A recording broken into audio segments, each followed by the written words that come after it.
Hello, everyone, and welcome to the third session in this series of American English Live Teacher Development. My name is Kate, and I'll be with you behind the scenes today, along with my colleagues Lauren and Heather, who will be serving as your moderators to help answer your questions and respond to your comments during the session. Today, our host, John Mark, will be talking with English language specialist Christopher Stillwell about strategies for managing large classes. So let's go ahead and get started by welcoming our host. Welcome, John Mark. Hi, Kate. Thanks. How are you today? I'm doing very well. How are you? Oh, I'm incredible. I am so excited about today's presentation. I can't wait to get started, actually. Great. Let's go for it. Super. Well, everybody, welcome to the American English Live Teacher Development Series. We're so glad to see you here today as we continue our second series of these events with a fantastic presentation by Christopher Stillwell. We'd like to extend a warm welcome to our first-time viewers. I know you're out there. Thanks for being here.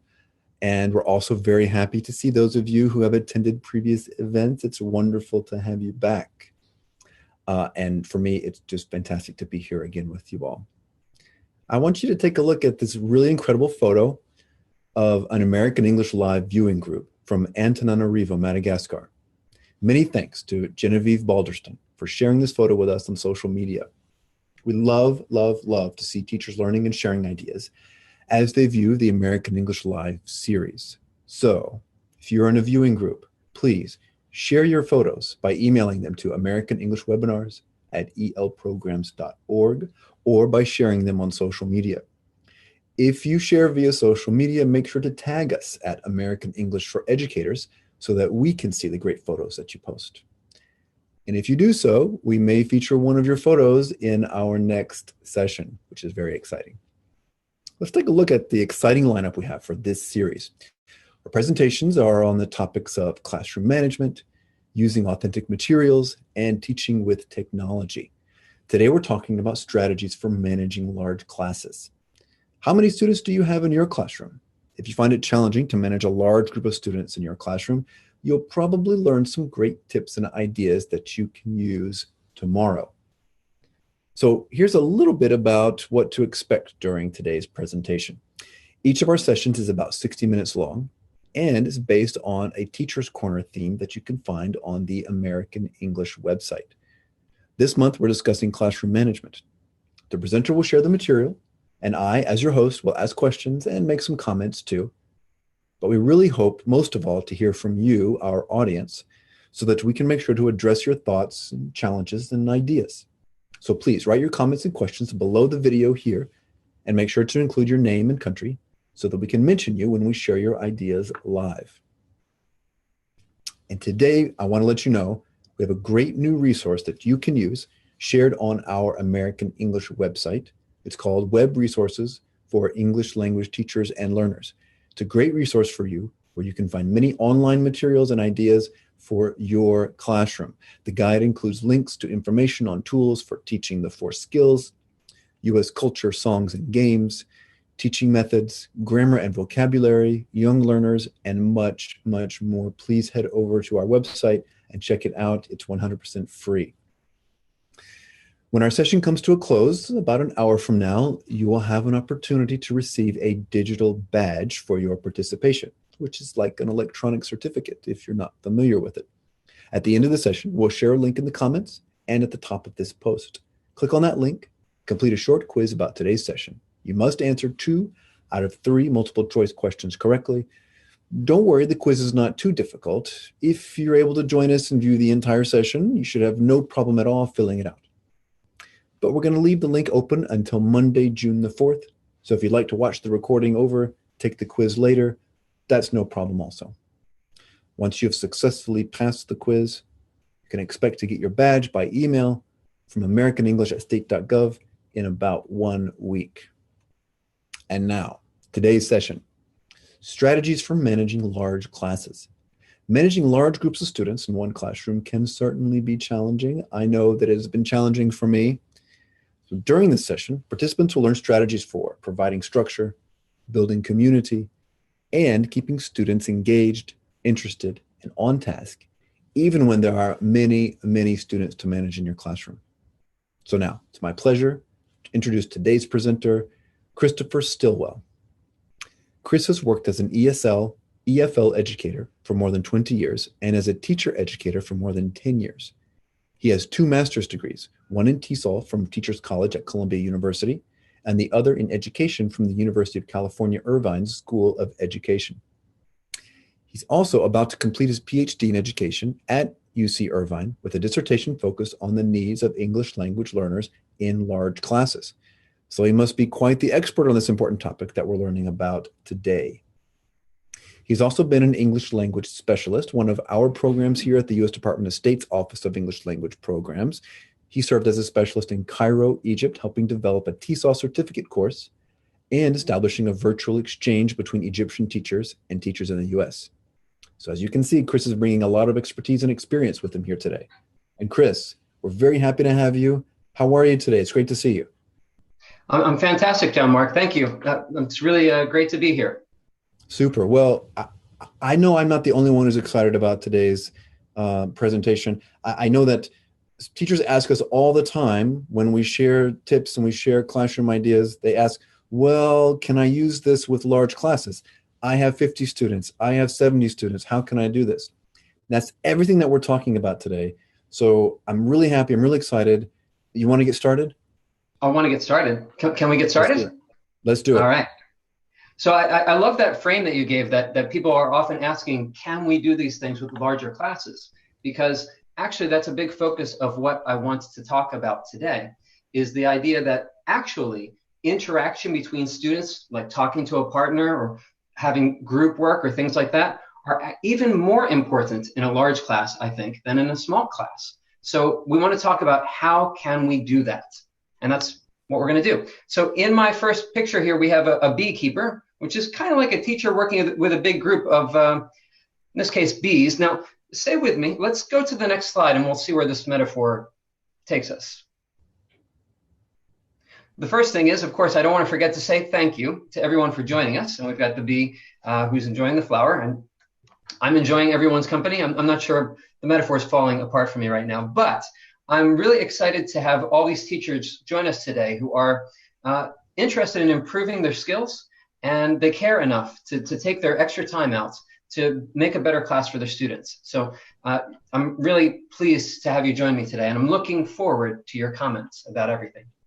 On the next slide, we'll see that we've asked you some discussion questions, and we're going to be referring to some of these as we go. I've been thrilled to see the responses to things like where do you teach and how many students. John Mark, would you say a lot of people have been saying that they teach more than 40 students in their classes? We definitely have heard from a lot of people who have very large classes, and it's good that you mentioned that. So we're talking about classrooms with 40 or more students. That's how we define a large class, right? Yes. Although secretly, I think a class of 12 students can feel very large if I'm new to the class and there's a lot of new things going on. But today we're talking about the special challenges that happen when you're trying to do kind of traditional communicative language teaching, where we have a lot of students talking to each other and practicing English together, with a large class where it might get very noisy and it might seem very hard to have the classroom management. So let's go to the next slide and we'll see what we're going to focus on today. We're going to focus on providing structure as the first thing. So could you please share in your comments any examples you have of ways to provide structure for your large classes? Okay. And then on the next slide, we will have a focus on two things, two principles. Basically, when I think about managing large classes, I think of two things. The first one is on the left there. It's the honeycomb. I think of providing structure, right? So that honeycomb is something that the bees are really good at. Bees are, of course, a big community that works together. And it seems to me that the structure of the honeycomb that they make for themselves facilitates effective work for them. The other thing I want to talk about is building community. And for that, I have the metaphor of a school of fish, where we have all these individual different fish, but we can see them working together and moving forward together, and they make sense as almost one organism together. So these are the two things that we're going to focus on the most. And first, we're going to zero in on providing structure. And I want to talk about why is it important to provide structure. So when we talk about providing structure, we mean defining the different parts of our classes, our activities, our assessments. That's basically what it is. And my question is, why do we need to do that? Why is it important to define all of these things? Can't I just go into class and kind of make it up as I go along? Well, I'm going to say no. On the next slide, you'll see that there are some reasons why we want to have structure and be very kind of planned about everything we do. The first reason is that clarity matters. So this image here is kind of fuzzy. It's a little bit blurry. Don't adjust your screen. It's a problem with the image.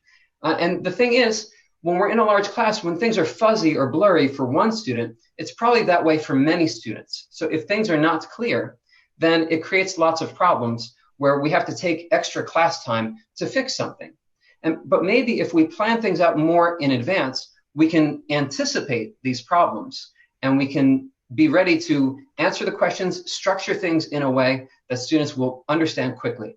I'm going to show you some examples of what I mean. Chris, let me ask you a quick question. When you say provide structure, what do you mean by that? So provide structure, basically, I mean define what you're doing. So if you have an activity, if you want the students to talk to their partner, it's not enough to just say, talk to your partner. You want to define what it means. How long are they going to talk? What are they going to talk about? Why? It's things like that. We want to be very clear about what our objectives are and how we're going to meet them. Now, we heard from someone in our audience, and I'm curious to hear more about, from our audience, how many students they have in the class.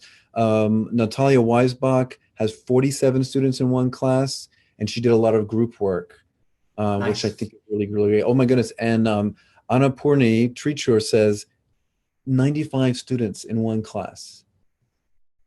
How many? Actually kind of incredible. Wow. And she's asking for help. I think that maybe you'll be able to provide that. We're going to do our best, yeah.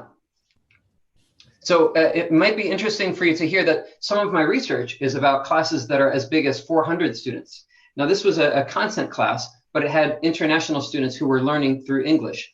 And so some of the things that I'm talking about are things that work in even a class of 400 students. I should also mention that my background is working with adults usually in higher education of some sort, but I've taught different kinds of levels. And for today, I'm going to try to incorporate ideas that match all different levels, even for younger students, younger learners. I'll talk about technology and I'll talk about things that don't need technology. So hopefully we'll have something for everybody.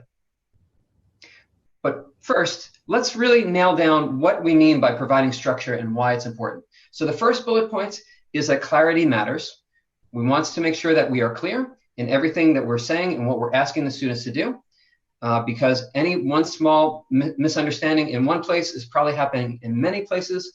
And what happens if you start an activity without being clear is you answer one student's question while everybody else is trying to work, and then another one, and you end up not having any time to really listen to what they're actually doing.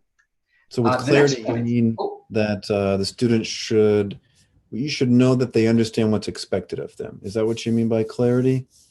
Right. Yeah, that's a good way to put it. So we should be able to, for example, giving directions, we should be able to give them directions and then ask them to repeat the directions back to us, for example. And this is something that is, I mean, this is important for all classes, right? But I think that, what you're maybe trying to say here is that it's even more important with a very large group of students, because it can cause you to lose a lot of extra time if you're not absolutely certain that your instructions are clear, right? That's right. And when you're losing time over your instructions, you might also be losing the confidence of the students. The students might start to feel like you're not prepared, and things might start to go in a negative direction. And we don't want that. We want to demonstrate that we are in charge. Even though this is a big room, lots of people, lots of different ideas, we are in charge, we know what we're doing, and we are ready to lead in a way that's going to make everyone successful in their learning. So the next idea is the idea that we have a lot of diversity in these classes. And that's a wonderful thing about a large class. Of course, in any English class, we're happy to have people from different places or different experiences so that we can learn from each other. But when we're the teacher of a large class, we really need to also remember that we probably have students who have different kinds of needs, different kinds of interests, lots of variety there. And so we want to be ready to meet that. And so One thing that we'll talk about a little bit later is the idea that maybe some students prefer to learn by seeing images more than listening to something, or almost everyone really benefits from seeing images, but some students might really, really need it. At other times, we might need to use the student's first language if we can for a moment or two for clarification. Different students, different needs, different strategies. And so we want to have a lot of different tools in our toolbox to be ready for that. Now, for the third point, a lot of times when teachers talk about teaching a large class, one thing they're very concerned about is efficiency. And when we talk about efficiency, we talk about things like setting up activities, but we also talk about grading, which can be a really big challenge, of course. If we have 80 or Annapurni has 95 students, is that right? That's right. A lot of grading to do. So if we have that situation, we want to make sure that we're ready to grade in a fashion that will not take us the rest of our lives, because, well, we'd like to live our lives, for one thing. For another thing, our students would like to receive feedback sometime before next year. So we want to find ways to be efficient about it. And then the last point about providing structure is that when we provide this structure, when it's very clear what we are trying to do, and we make it possible for students to work on their own, then they do. So if we can define our assignments in a way that students can read a description of the assignments, and they can work ahead perhaps if we like, or they can know where they get answers if they have questions about something, then that facilitates a lot more learning also. We want students to be able to take charge of their own learning, and structure can help with that. Well, Chris, we have a question from Ramona. I think it's about the increased diversity. I mean, as teachers, we're used to having multiple levels in the classroom, right? How does having different English levels in a large classroom affect this? She wants to know if you can address that. Sure, that's a great question. So as you say, John Mark, in any class we might have different levels, but in a large class we're perhaps even more likely to have students at different levels. And so it's good to think about ways that we can use that to our advantage. If we have some students who are a little bit more advanced, they might get bored with the class actually if you're not challenging them enough. And one way we can challenge them, of course, is by getting them to help us with some of the other students who might need a little bit more support. Now, it's important not to take advantage of these students, of course, but if we think about it and structure the activities very carefully, we can find ways to make it very useful for some of the more advanced students to be supporting some students who need a little bit more help. No, that makes sense. Well, and also Winifreda and Edgar are talking about the importance of giving clear instructions and also getting to know students by their name. And I think these are things that you're probably going to be addressing later in today's presentation, right? That's fantastic. Absolutely.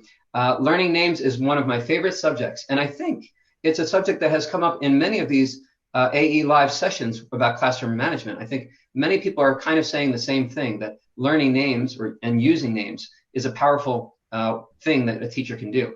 So yeah, let's go forward a little bit, and we're going to come to that idea of learning names. Thank you for that. So on the next slide, I just want to bring home how providing structure matches these ideas of meeting students' diversity and the need for clarity, letting students be responsible, all these things. So when we're giving instructions and we think about diversity and students have different needs and different ways of learning things and understanding things, we might think about using visual support through text and images to back up what we're saying with our mouths. So if you look at the next image, you'll see that when I was teaching in Japan, I had 40-something students, and I was lucky. I had a room where the furniture could move around. But when I wanted the students to move around the furniture, it took me a long time to explain to them what I had in mind.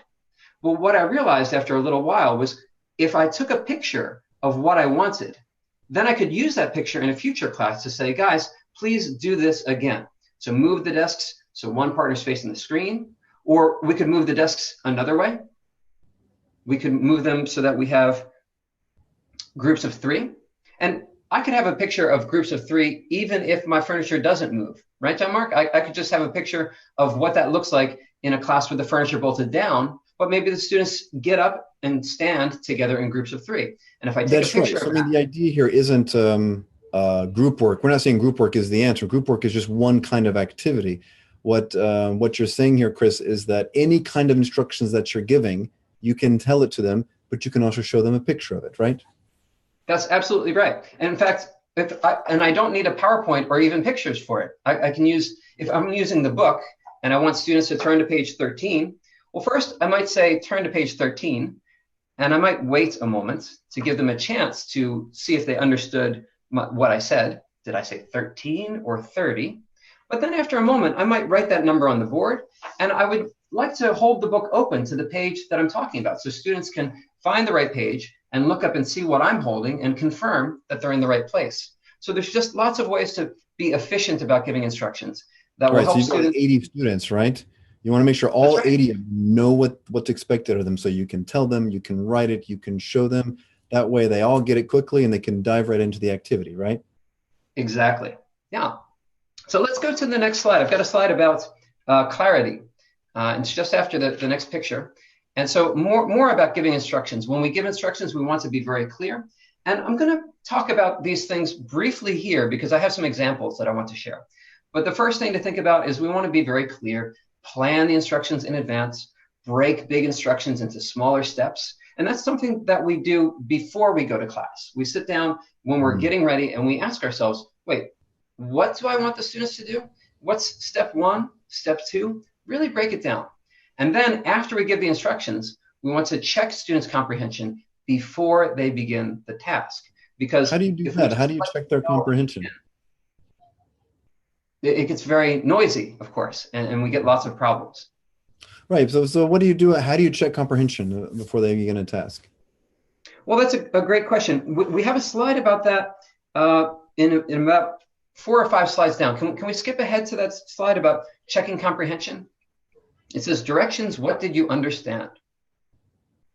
And the first thing I do when I'm giving directions, just a couple more here.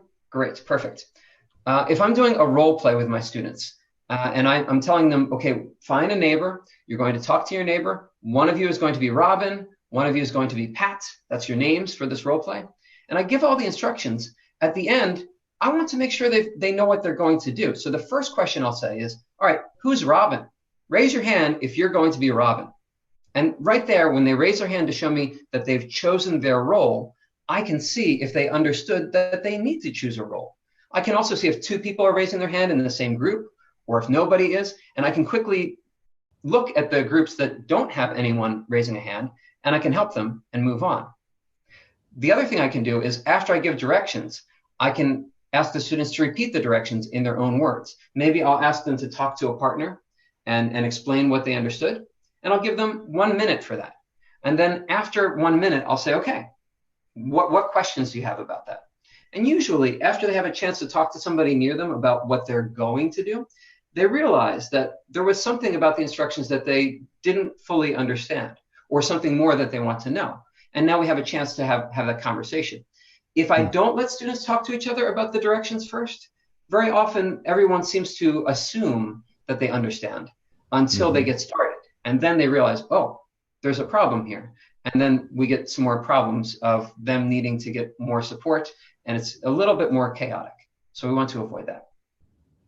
Now, I'd like to back up a little bit to 3 slides back where it says role play rules. And I'll talk a little bit more here about how we might set up a role play, right? So I might have a slide or I might write on the board that the basic rules for our role play today are don't stop talking, end when the teacher turns off the light.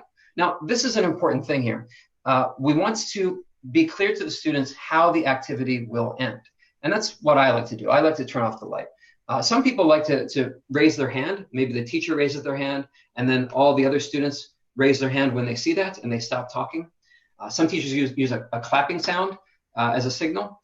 There are many different ways. John Mark, do you have any special ways you like to use? I'm glad you asked. You know, what I like to do is I put my finger on my nose, and my students see that. That means that the activity is over, and everyone else should do it too. And we don't move on until everyone has touched their nose. Right. Yeah. And so everyone, imagine if you're talking to your partner and you're continuing your conversation and your partner notices and your partner does this. Well, that's going to end the conversation pretty quickly. That's a nice. Yeah. Or start a new one. Yeah. about this perhaps. So we can have the teacher turning off the light is another one, or pointing at your nose, touching your nose. The other thing about role plays, I want to be efficient about the way they happen. I want students to kind of jump in and get started when it's time to begin, and I want them to finish when it's time to end. And so one thing I do to help them with that is I give them exactly the words I want them to say for the opening and the closing. Now this is good for role plays. It's also good for any kind of group work. Some of you have commented that you like to have group work where students have different roles, and we can do the same thing. We can say, if your role is the question asker, I want this to be your first question. First question is, which part of the activity is most clear to you, for example, right? So we can always give the students the language that they need to begin. And that way, when we say, okay, let's get started, it's easier for them to jump in and use the time well. If you look look at some really great ideas. So Chris, Jackie starts singing at the end of an activity. Students know. I would assume that Jackie has a wonderful singing voice. Monica likes to clap. I think we mentioned that one earlier. Valeria says she has a horn. And we've gotten a question though. Well, Saima wants to know how to manage noise in large classes. I don't know. My point of view is if you're going to give me a classroom of 80 students, I think you're going to expect that it should be noisy. But I mean, I don't know. What do you think? I would agree with that. I think ordinarily in a large class, in any English class, noise is a good thing, especially if it's English noise, I suppose. But even sometimes we need noise in other languages so students can figure out what's going on. But I think that's more than acceptable in my opinion. If you were in a situation where you're worried about your colleagues, I don't know. You might find some signals that you could give the students. You might play a game of having them get louder and softer, and maybe you could give students a signal that shows them that they're getting a little bit loud and ask them to lower their voices a little bit if you want to be a good neighbor to your colleagues. Nice. So I mentioned this idea of opening and closing sentences, and just to be very clear what I mean, on the next slide, you'll see that for this role play with Robin and Pat, I might say, Pat, you're going to talk first, and you're going to ask the question, how should we celebrate Tom's birthday? Right? And so if the students understand the directions, when I finally say it's time to begin, they'll be ready to jump in. But maybe even more important is the closing sentence. So on the next slide, we see that in this example, I want Robin to have the last word. And Robin's going to say, I'm afraid I have to go. Let's talk about this more tomorrow. Now, what I think is nice about this closing sentence is that it's teaching the students how to end a conversation. And it's also kind of humane. What I mean by humane is it's not rude, okay?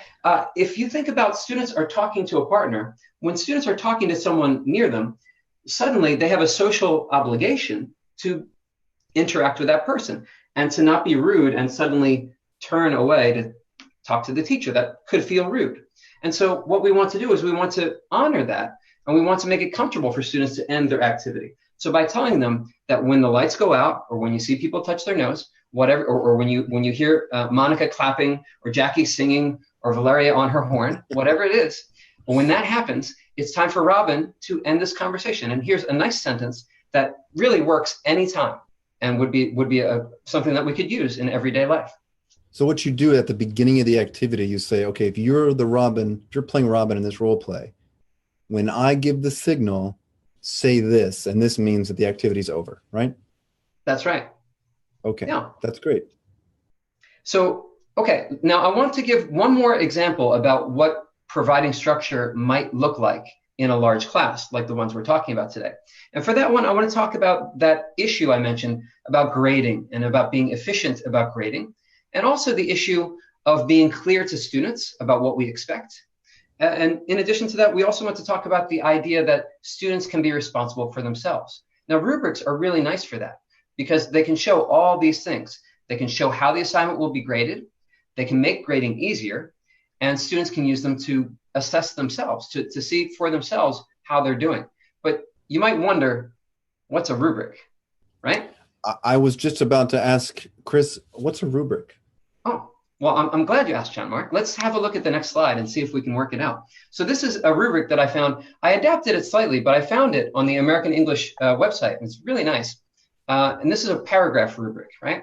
And so basically, if I'm asking my students to write a paragraph for me, they might not know how I'm going to give them a grade, and they might like to know. More important than a grade, they might want to know what's the purpose. How do they know if they're succeeding, if they're learning what they're supposed to learn? So with a rubric like this, we can show the students exactly what we're looking for. The student can look at it themselves and decide if they have finished it or not. And it's easier to grade. We've got all these nice things happen. So in the first line, you see it says paragraph has a topic sentence. So a student could look at that, and first of all, they can say, what's a topic sentence? And then they realize they need to find that out. Or maybe they know what's going on, and they can circle 2 for that they're going to get 2 points because, yes, I have a topic sentence.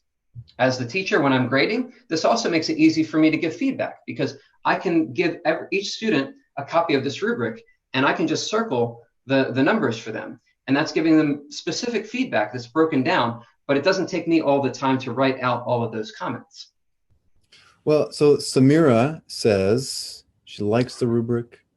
It's simple and it's straightforward. And I like what you're saying, that you tell the students, hey, look, this is how I'm going to grade your assignment. Give it to them ahead of time, right? And it's kind of like it enhances the instructions. You tell them, maybe you show it to them, you can give them the paper so they know exactly what's expected and they can get right on to their task, right? That's right. And that's a great point. It enhances the instructions. The students can see very clearly what is going to be expected of them. So let's move now from this idea of providing structure and talk about now the second principle, which is about building community.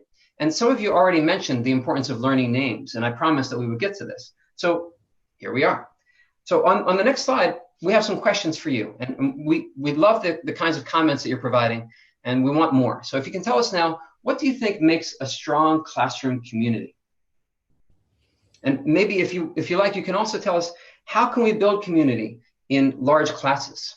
And yeah, we want to hear from our audience. Manage? Yeah, I want to hear from our participants. What do you think makes a strong classroom community? So John Mark, do you have any thoughts about this to get us started? Well, sure. You know, I always found that when students felt like I actually cared about their learning, it made a very strong classroom community. You know, and I did that, you know, structure, giving instructions like before, but also getting to know my students individually as best I could. It really went a long way. And it was a lot of work, right? A lot of effort that felt like it wasn't necessarily about the topic of our lesson, but it definitely helped in the long run. Yolanda agrees. She likes to get to know her students. She and I are similar teachers. Mehboob likes to use inclusiveness. Violetta uses group projects. I love that idea. And Monica says students should know each other's names, not just the teacher knowing students' names. Wow, I love that idea. That's fantastic. I'm going to talk about that a little bit more in just a moment. So Monica, thank you for that comment. And Violetta and Yolanda and everybody, thank you. These are great ideas. So let me share a little bit more about why I think it's important to build community. So if we look at the next slide and we think about in a large class, students may feel like they don't matter, right? Anytime you're in a big crowd of people, it's easy to think that no one would notice if I were here or if I stayed home. And we don't want that to happen. And it can really happen in a large class. So instead of that, we should help students feel like they're members of a valuable community.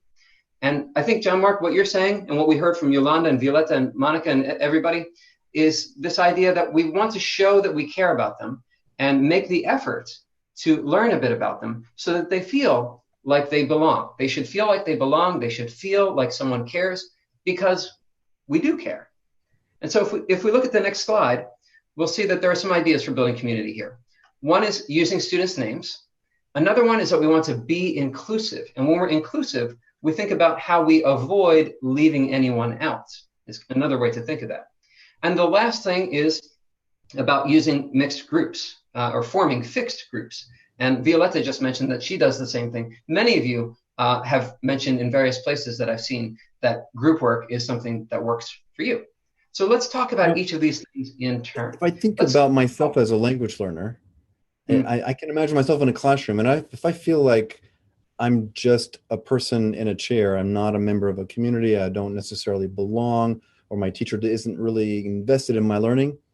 I'm not going to work hard on my language. I'm not going to experiment or take risks with language. So it makes an awful lot of sense to me. But when we look at an enormously large group of students, it's more likely that students are going to feel isolated or alone, right? Absolutely. And there are two sides to this. So on one hand, we could say the class is very large. It's much harder for the teacher to get to know the students. On the other hand, we could say the class is very hard. It's harder for the teacher to get to know the students, but the students really appreciate it even more when the teacher does that. Or even if the teacher just tries to do that, the students really seem to appreciate it. You know, I'm borrowing a strategy that I learned from, I do research about large lecture classes, as was mentioned before. And I was watching a teacher who teaches biology, and he's got 400 students, and many of them were international students. And what I noticed that he did is that anytime a student answered his question or asked a question, he got the student's name. And then he used the student's name when he referred back to that question. And I think he did what I'm doing now, which is he made a list of everyone's names. So I've been writing down the names of anyone who contributes right now. And just a quick little note that Jackie said she sings. And I've got that note here. That helps me remember. And thanks again, Jackie, for that. It helps me remember who she is, and I can refer back to that later. And I'm building community. Even in a situation like this, John Mark, where we have maybe lots and lots of people joining us, we're still making the effort to build community. So let's take a look at the next slide about why is it important to learn students' names.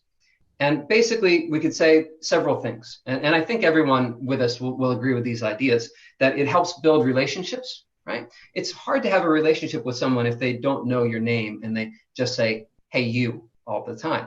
So if we want to have community, we need to know who people are. The next idea is that it helps classroom management. And that's an idea that I've seen from many of you in the comments, is this idea. For personally, I like knowing students' names because it helps me keep everyone focused on what I want them to focus on.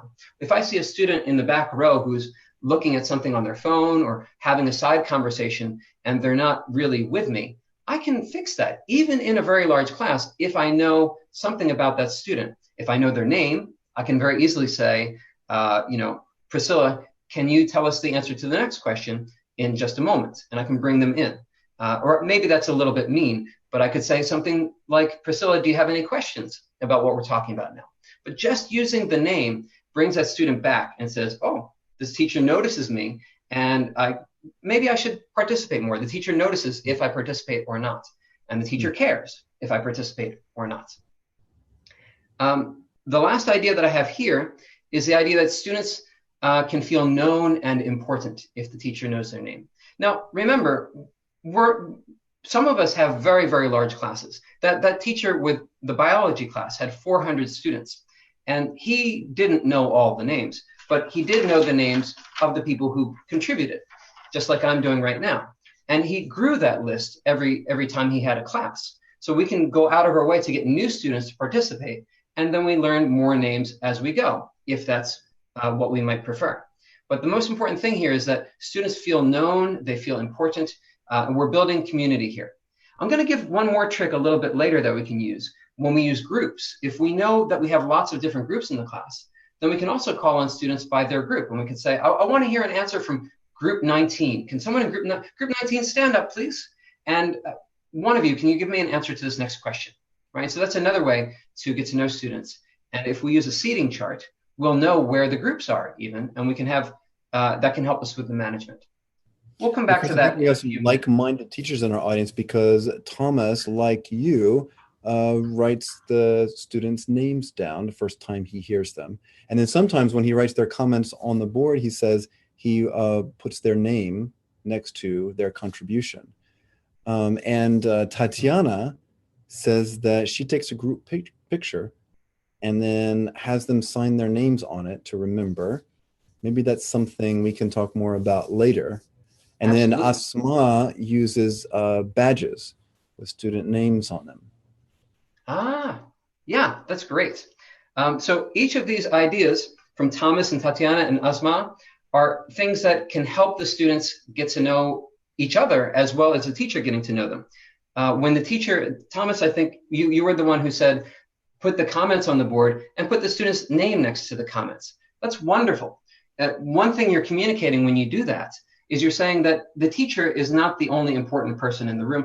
The teacher is not even the only source of expertise, right? Everybody in the room has something to contribute that is worth paying attention to. So I love that idea, Thomas. When you put the student's comment, put their name next to it also, so they can feel ownership, recognition. Everyone can get to know the students, and we're building community. It's very nice. So on the next slide, I've got some other ideas, but I think we've covered them very nicely. Let's see. So Asma talked about badges or kind of name tags. That's great. I've seen teachers use a student profile card where they give the students like an index card, and they ask them to write their name, why are they learning English, one fact that they would like the teacher to know about them, and maybe one more fun fact. And the teacher collects these cards and maybe mixes them up. And then every class, the teacher can go to that pile of cards and pick up one and sort of introduce that student to the class before asking that student to contribute to the discussion somehow. But really the bottom line here is we're making learning names a priority. So some teachers have said that they spend the whole first class just learning the names. And what I think is nice about that, if you can do it, if you have the time, is not only is the teacher learning the names, but as we heard earlier, the students are learning each other's names, which I think Monica mentioned that idea. And I'll tell you that I did kind of an experiment with that once, where I had been teaching the same class for a couple of years, and the students tended to be kind of quiet before class and quiet after. I knew all their names. I could lead a good conversation, but I never cared if they knew each other. And then the next time I taught the class, I started off with a big focus on using class photos and memorizing names and all these things on the first day. And then after that, I noticed that this class was a class where students cared about coming. They enjoyed being there. It was noisy before we began. Students didn't run out the door at the end. They stayed together. We had a feeling that it was a special place to come be together. We enjoyed being together. We knew something about each other, and we had reasons to want to spend time together. And I think that really helped the learning situation as well. So if you can't learn the students' names, another thing that you can do is you can ask everyone to make a kind of a name tent. And that's what we have here, where students simply put their name on a card and stand it up in front of them. A nice thing about this for the teacher is that they can very easily call on students by name if they're raising their hand or if they're using their phone to do something else. This can be a nice thing to help. Now, in my classes, I might like to start with this in the first week or two, and then I might challenge myself to say, okay, today, guys, I'm going to say, put the name tags away, and I'm going to see how I do. And please forgive me. I'm going to make some mistakes. Sometimes I'm going to say, please tell me your name again. But I'm going to do my best. And let's see what happens. Another thing that can help me with that is if I get a class photo. And that's what we have in the next picture. Here we go. So what I might do is I'll ask my students to take a piece of paper and write their name on it, kind of like this. So that's me, guys. I'm Chris. And I'll get the students to hold it up in a group photo. And now I've got a nice photo with everybody's faces and a recent picture of their faces, and I've got their names. But if you look at this example here in the slide, it's a little bit different. It doesn't have the names.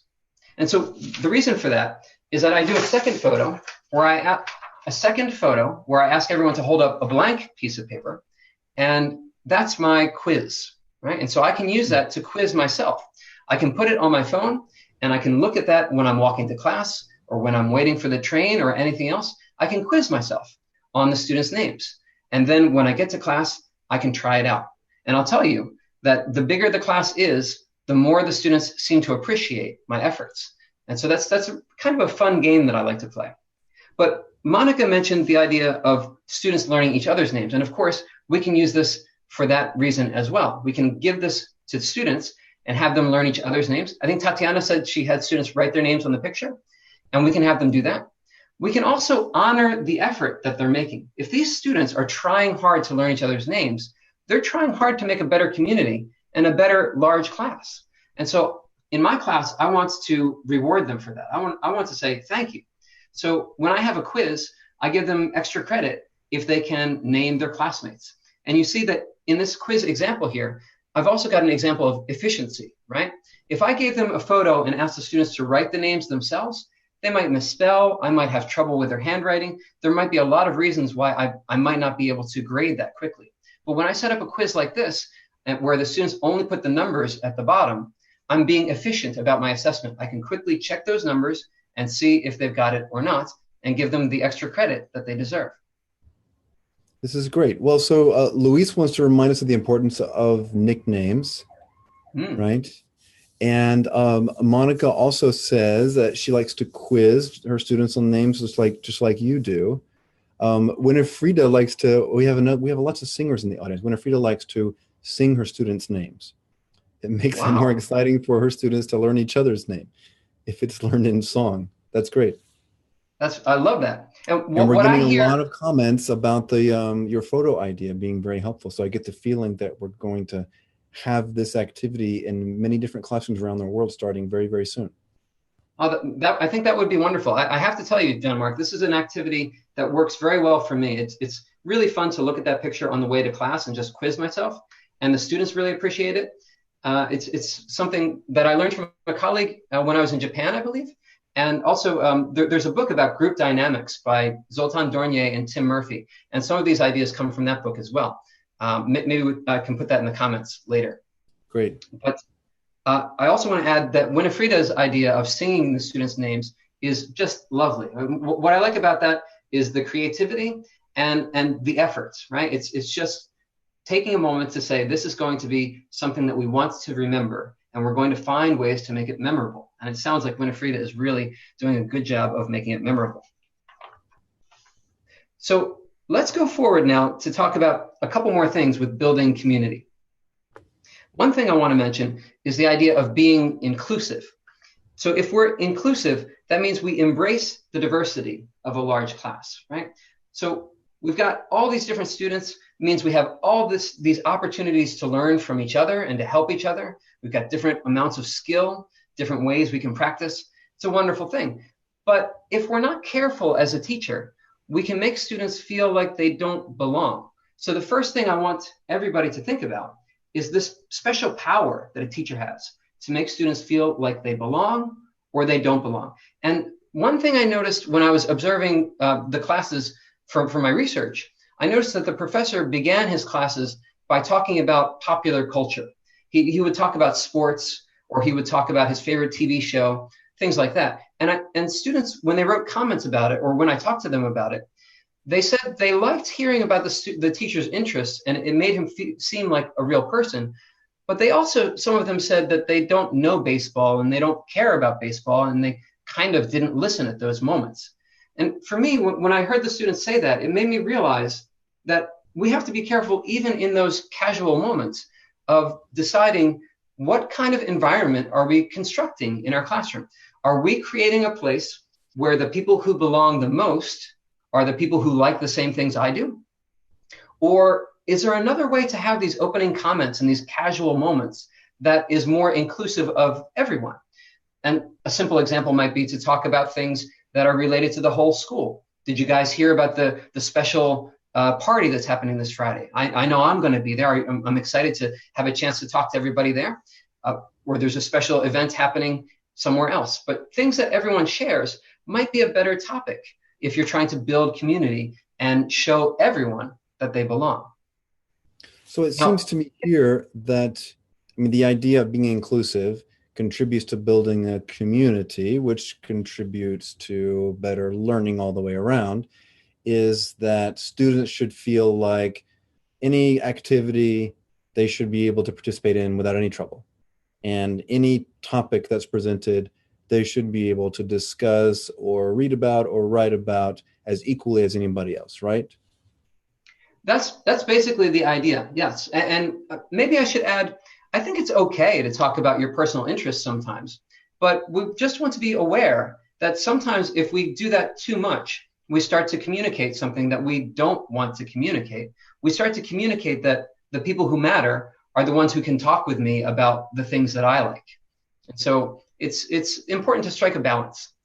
Another thing about this building community and making students feel like they belong is we want to be careful to make sure that we don't make them feel like they don't belong. And what do I mean by that? What I mean is, imagine some people can see the difference between the color red and the color green, but some people cannot. Now, if I use a PowerPoint, and if I put two sets of text, two sets of language on my PowerPoint, and I say the red text, the red sentences are bad ones, the green ones are good ones, so make sure you follow that. Well, what did I do? I just created an activity that only works for people who can see the difference between red and green. And so that's a decision I made to not include some people. And I didn't do it on purpose, of course I didn't. But if we think about a large class, in a large class, there's a really big chance that we're going to have diverse students, diverse needs, and we want to be careful that we're not going to make someone feel like they don't belong. If we do, then they're going to stop coming to class. Another example I've seen is sometimes teachers like to poll the class and say, everybody, if you agree with choice A, raise one finger. If you agree with choice B, 2 fingers, C, 3, and 4 fingers if you agree with choice D on a multiple choice question. But not everybody has enough fingers for that, actually, right?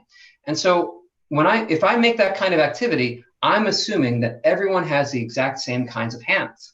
That might not be the case. And really, I don't want someone who doesn't have the same amount of fingers or is different in any way to feel like they don't belong. That's the opposite. We want people who are different to feel like they do belong. We want the diversity in our class so we can learn from each other and have a rich environment. So these are things that we just want to think about even more in a large class.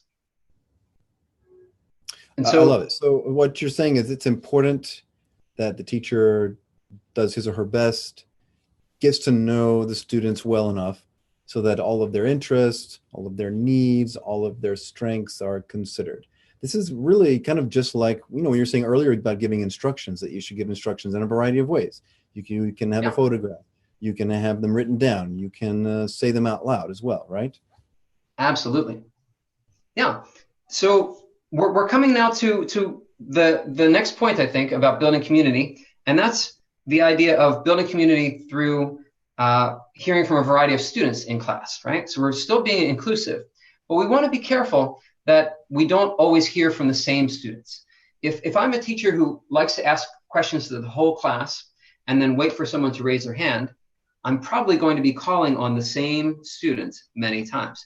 And the classmates might start to dislike that student a little bit, actually. So we want to have more variety in the class. We want to hear from everybody in the class. And so what we might do is, first of all, make sure that we don't lecture too much, right? It's still a language class. And the main people who need the language practice are not the teacher, it's the students.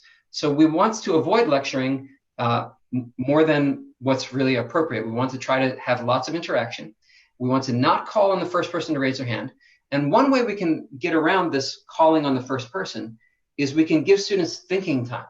We can say, here's a question. I want you to think about it for a minute, and then I'm going to take a volunteer. We could even say, here's a question.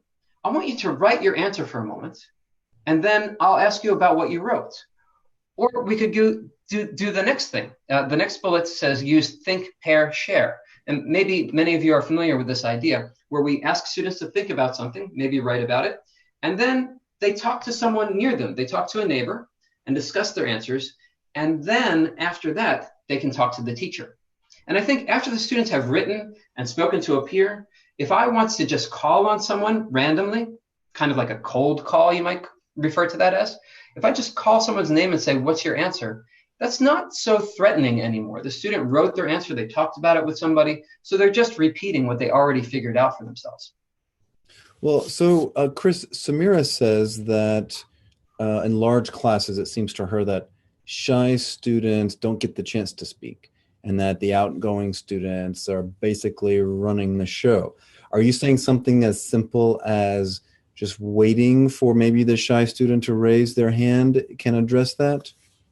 Absolutely. That's a great point. If we're counting on students to volunteer all the time, then our shy students might not wants to, maybe ever. Now, as you say, John Mark, sometimes if we just give them a little bit more time to prepare their answer and make sure that that the structure was clear, they know the instructions and all those things, we'll get more participation. But I think it's also important to remember that some students might be more comfortable answering only if the teacher uses their name or says, students in group 19, I want to hear from a new student in group 19. And so sometimes we really do want to select our students. Another simple tip we could use is we could say, I see a lot of familiar people raising their hands. I want to hear from somebody who hasn't raised their hand yet. I haven't heard from anybody in this part of the room. Can I get a volunteer from over here, please? And that's something that I saw the teacher with 400 students. He did that frequently. He would say things like, I want to hear from this group here. And he would manage who he was calling on to try to get some of those shyer students to participate as well. So what I'm touching on here is the idea of group work as well. And I think group work can help with lots of different things here. The last idea on this slide is that we can call on students in their groups. But let's focus on this a little bit more with the next slide. So in the next slide, we see a lot of fish. And that could be our class, right? And it looks a little bit chaotic there. There's just a whole bunch of fish there. Doesn't look like there's any organization. But we can divide our class into smaller groups. And that's what we have on the next slide. And when we divide our class into smaller groups, we can see that now it starts to make sense. Oh, there's a group of 4 here, a group of 4 here, a group of 4 there. And now we've got these sub-communities. And okay, maybe it's hard for our students to get to know everyone else if there are 80 students, or in my case, 150 students is the size of my class nowadays. That's okay. If they're working in a group of 4, at least they can really get to know 3 other people in the class. So let me throw a question back to everybody out there. And the question is, how do you help students be productive in their groups? Many times people wonder about how can I have group work in a big class? It's going to be noisy, it's going to be chaotic. But if we look at the next slide, we'll see that there's a question here of how do you help students be productive in groups?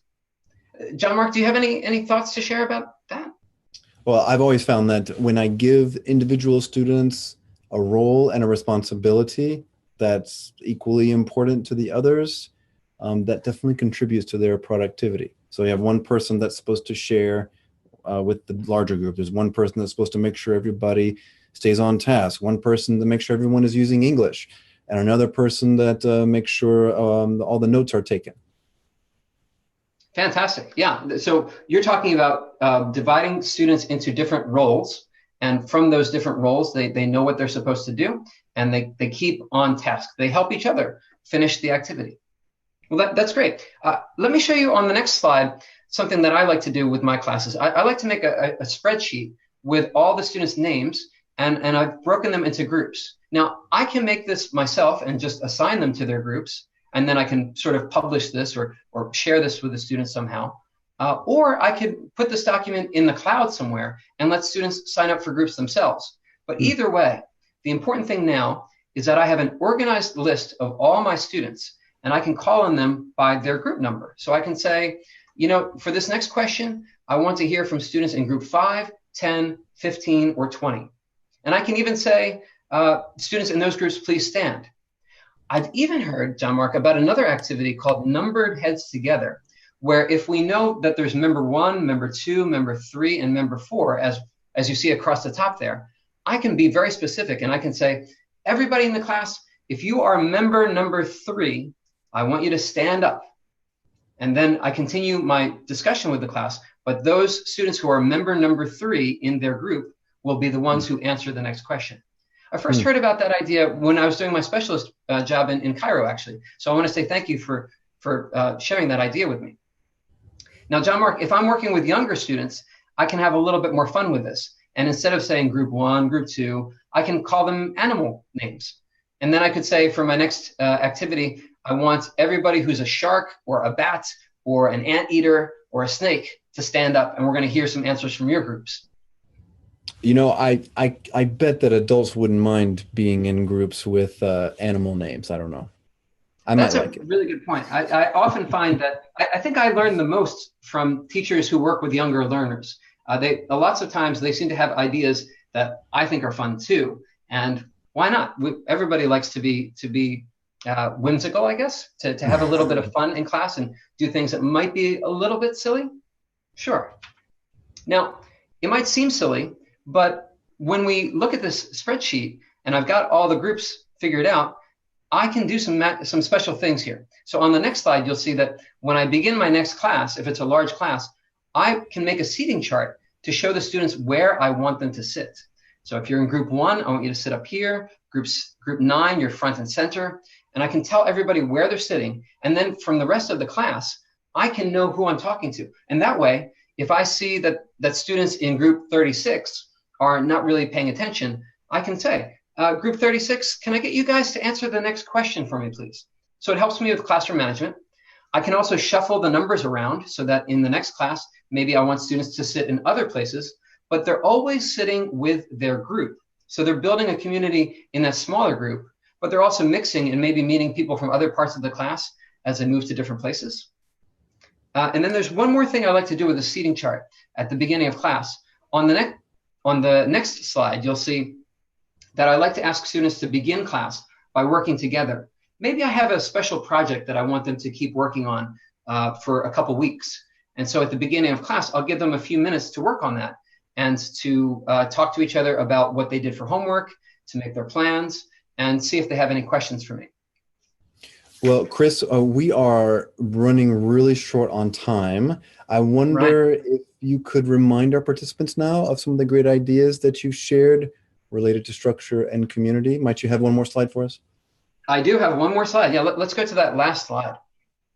It's a summary. And so we have these two principles, providing structure and building community.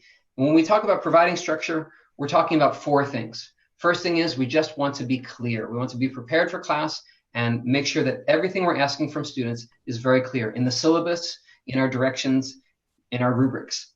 The next thing is we want to support diverse learners. When we have a large class, we have diverse learners. You know, Penny Earth says that if we have only 2 students, the class is diverse. The students are not the same. We're going to have different things and different needs. In a large class, that's even more the case. The next one is we want to use efficient assessments. Rubrics, again, can help with that. We can grade quickly. Students can quickly see how they did, and they can get some detailed feedback, even though it happened quickly, and students can be prepared. Students can even use the rubric to grade themselves before they turn an assignment in. And that way I know that they paid attention to the rubric, and I can see how they think they're doing. The last idea for providing structure is we can help students take responsibility for their own learning. If everything is clear about what we're doing and why we're doing it, then students can start to realize what extra help they might need, and they can do that for themselves, or they can start working ahead in some ways. There are many benefits when students can take control of their own learning. For building community, basically 3 ideas. We want to use students' names as much as we can. We want to be inclusive, and we want to maybe form fixed groups so that students at least get to know a few people very well in the class. So with that, I'll pass it back to you, John Mark. Thank you very much for this conversation. It's been really nice. Wow. I mean, we've gotten so much great information. Chris, thank you so much for that incredible and engaging session on strategies for managing large classes. It was wonderful having you. I think we all learned a lot today. I know I did, about how we can better provide structure, how we can build community in our classrooms. So thank you very, very, very much.